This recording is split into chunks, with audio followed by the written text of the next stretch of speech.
La JPP Neuf de Cœur, c'est l'histoire d'une passion, celle de Jean-Pierre Papin pour le vélo, et d'une envie, celle de la ville des Carreaux de soutenir son association Neuf de Cœur. Il n'en fallait pas plus pour voir germer le projet dans la tête des organisateurs et l'accueil fut sans appel. Totalement enthousiaste, en disant que c'était un bon projet parce qu'il n'y avait pas que l'aspect sportif. C'est vrai qu'on fait des événementiels sportifs sur la commune, mais il y avait aussi l'association Neuf de Cœur à soutenir. Et donc je trouvais que c'était vraiment un très bon projet et qu'il fallait absolument y aller. C'est aussi le dépassement d'une ville qui est capable de se dire on se réunit, on se mobilise pour se mettre au service de cette grande cause. Donc c'est important pour Cluses, c'est important pour Arrache les Carreaux. Les Carreaux et moi, c'est une vieille histoire d'amour. Il y a 30 ans de ça, j'emmenais mes coureurs en stage d'oxygénation ici au Carreaux pendant l'hiver. Et puis j'ai connu les maires, les directeurs d'office du tourisme.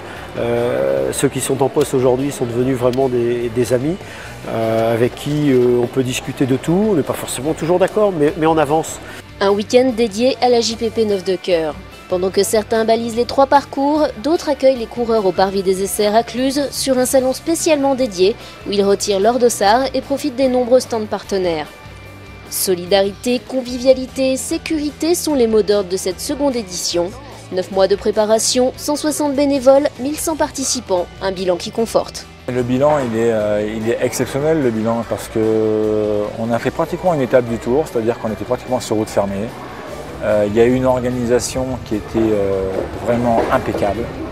Tous les retours que moi j'ai pu avoir, c'est surtout sécurité, organisation, c'est top. La cerise sur le gâteau cette année, ça a été le grand beau temps, où on a pu voir des paysages qu'on n'a pas l'habitude de voir pour beaucoup. Je pense que c'est un très grand succès même par rapport à l'année dernière. Les 1000 largement dépassés, Jean-Pierre super heureux de partir devant tout ce monde. Et le gros travail des bénévoles, des motards, des voitures suiveuses et des voitures ouvreuses pour sécuriser ces parcours. Le côté très satisfaisant, c'est que toutes les retombées qu'on a pu avoir jusqu'à maintenant des participants, eh bien, c'est qu'ils étaient très heureux de la sécurité, de la convivialité et surtout de la disponibilité de Jean-Pierre Papin. Donc ça, c'est l'ensemble, c'est l'alchimie qui fait que cette épreuve est en train de monter en puissance. C'est une des rares cyclos qui est en augmentation par rapport aux autres cyclos qui peuvent exister. Donc je pense que tout le monde est content et c'est vrai qu'il y a un élan et il y a quelque chose qui fait que les gens ont envie de la faire. Il y a derrière cette course, cette JPP Neuf de Cœur, il y a Florence et Jean-Pierre Papin qui sont des gens absolument extraordinaires. Et il y a une cause, une grande cause à servir. Et je crois que tous ceux qui participent, qui contribuent, que ce soit de l'organisateur, des organisateurs, aux participants, ils vont dans un sens, et c'est le sens du cœur, parce que c'est Neuf de Cœur, mais on devrait les appeler aujourd'hui 1000 de Cœur. Super, vraiment génial. Voilà, très bien, on est très contents, très fiers aussi de revenir ici, puis de faire partie un petit peu du village, je crois aussi maintenant. Voilà. Ouais, je pense que Jean-Pierre, par rapport à Neuf de Cœur, est plus que content.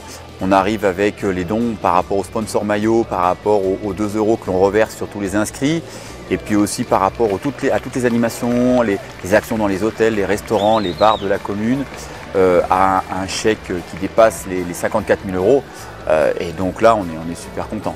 Le week-end à peine terminé, l'édition suivante est déjà dans les esprits, avec l'envie intacte de faire partager encore davantage de choses aux participants, aux bénévoles et au public, pour faire de cette cyclo un rendez-vous incontournable. La plupart qui sont venus cette année seront là l'année prochaine. Quand on voit les cols qu'il y a dans la région, on est obligé un petit peu de changer pour faire savourer et saliver les autres. Parce que même moi personnellement qui est un amateur de cols, bon, cette année j'ai commencé à en faire quelques-uns. Mais je sais qu'il y en a plein d'autres à côté qui ne demandent que ça. Mais on peut aussi innover sur plein d'autres choses parce que moi j'ai une boîte à idées et je vais soumettre plein de nouvelles idées donc aux élus de Cluses, des Carreaux. Je pense qu'ils seront preneurs. On va faire encore quelque chose de beaucoup mieux l'année prochaine. C'est vrai que l'idée, c'est de ne pas être toujours à l'identique, c'est de se renouveler, c'est de faire en sorte que les gens découvrent quelque chose et ne refassent pas la même chose d'une année sur l'autre. On n'est pas trop gourmand, nous ce qu'on veut c'est grimper petit à petit les échelons. Si on fait 1200, 1300, ce sera très bien. Parce qu'on veut faire de cette cyclo quelque chose qui est à l'image des Carreaux d'Arrache, c'est-à-dire quelque chose de familial, qui reste à taille humaine et surtout quelque chose de convivial. C'est vrai que le temps aidant aussi, on a vu les familles entières venir au Carreau. On avait des familles complètes. Sur le bord de la route, on a vu du monde incroyable. Et puis à l'arrivée, c'est vrai qu'avec l'espace animation qu'on avait créé pour les enfants, On a vu les familles qui étaient là et qui ont passé la journée au centre des carreaux. Et pour nous, c'est une totale réussite parce qu'il y a l'événement sportif, il y a le côté caritatif et puis en même temps le côté, on va dire, familial. Et l'idée c'est ça, on est en pleine saison pour nous, c'est l'été. On veut que tous les gens qui participent, y compris ceux qui sont autour et qui sont en vacances au carreau, profitent de l'événement et soient contents d'être là. Bon ben, rendez-vous à la 3e édition en 2012. Pour Jean-Pierre Papin, un homme super généreux, et pour son association, venez encore plus nombreux le 1er dimanche de juillet 2012 pour une édition pleine de surprises. Alors surtout l'année prochaine, vous pouvez regarder le Tour de France parce qu'on sait déjà qu'on sera partant le week-end du Tour de France, mais n'oubliez pas la JPP 9 de Cœur.